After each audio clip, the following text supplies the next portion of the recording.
Hi, this is Joe Capano, NE2Z, aka Baldric. I'm going to give you a quick run through of how you can explore RF with software-defined radio, if you haven't done it before, and even starting with no equipment whatsoever. So I'm going to give you 30,000 foot the electromagnetic spectrum. I'm going to show you a little bit about the major bands and their uses, where you can find some interesting signals, types of radio signals, and what's the cheapest, quickest route you can get into all this and where to start. So the electromagnetic spectrum, if you look at it as a whole, you can see the very high frequencies have very short wavelengths, from gamma rays all the way down to when you get into visible light. Once you get past visible light, then you get into infrared, and then you finally get into some of the radio frequencies we deal with, from microwaves all the way down to the long waves. For the United States, this is the allocation chart. Yep, it looks a whole very busy, messy, from 0 kilohertz all the way up to 300 gigahertz. But I'll give you a quick view of what the categories typically are. Just broadcast stations, like AM broadcast you're used to. A lot of the history is around aeronautical and maritime beaconing, from the lower frequencies being simple signals to higher frequencies being a little bit more rich multimedia, like you have for GPS today up in the gigahertz regions. Meteorological, Earth exploration, satellite stuff, a lot of government here and there. Interesting ones which are like standards, like for time signals and stuff that you'll find out there. And a lot of inter-satellite stuff in space and amateur radio. So if you have no SDR, you can actually go ahead and online and try what's called a web SDR, software-defined radio. And there are kind of people who've actually set up radios that are connected to the internet that anyone can connect with just through HTML5 web browser and start listening to signals from different people's vantage points around the world. So you can actually go ahead and click in the US and hear what someone's hearing in the New York area, and then click across the other side of the world and see what signals they hear from there. In fact, we're just going to jump right into web SDR, since that's the simplest way you can get into all this.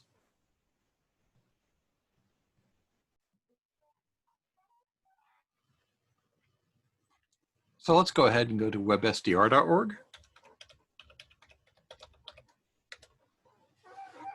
And you immediately come to this web page. It tells you a little bit about WebSDR. On the column on the left, it lists all the locations and the links for all the web SDRs around the world that some nice people were able to set up their stations and share them. In the middle is the frequency ranges each of those sites are supporting. And to the right is the antennas that they're using. Many of them are just using variations of wire antennas. You'll see a lot of predominance of people covering their shortwave or the HF bands. But also you see, for example, here where some people have SDR aimed at satellites in the sky. What we're going to do is we're going to start off with a site, WebSDR, that's actually in Pennsylvania. It's where New York, New Jersey, and Pennsylvania meet the state lines, and we'll connect into see what we can hear from that one. With the false history. When you first connect, you'll get the waterfall screen. So what you're actually looking at is you're looking at a huge swatch of band from here from 3,400 kilohertz to 200 kilohertz. You're seeing all the signals that are in that band over time. Over time vertically, and of course horizontally is the frequency band it covers.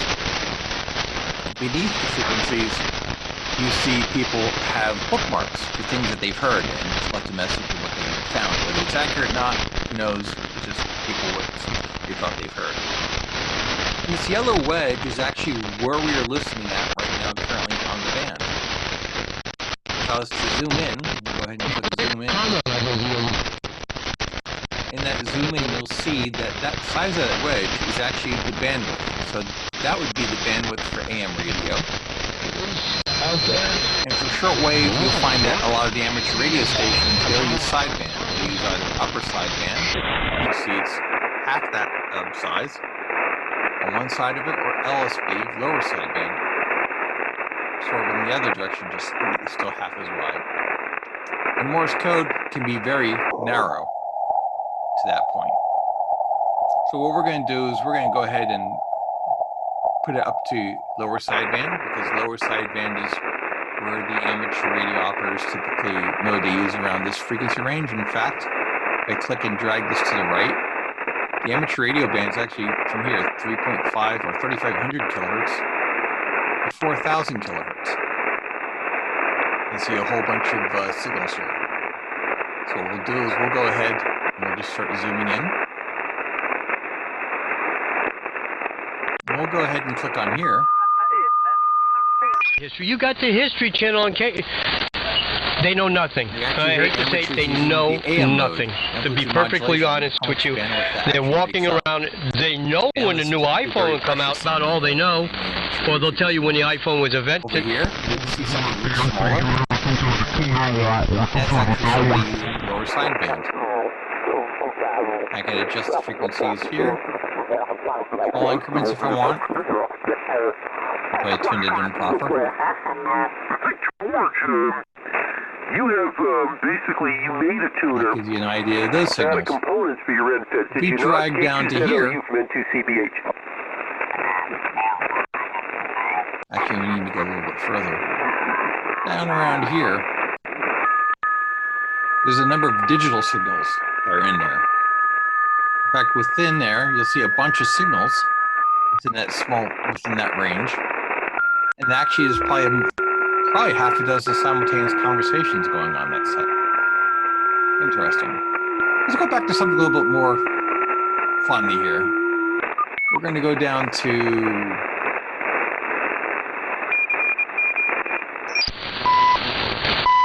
GHU, Canada. Coordinated Universal Time. 0 hours, 22 minutes. 0 heure, 22 minutes. That's a time station in Ottawa, Canada. And they've been around for time years. But they're actually sending out precise signals for measuring time.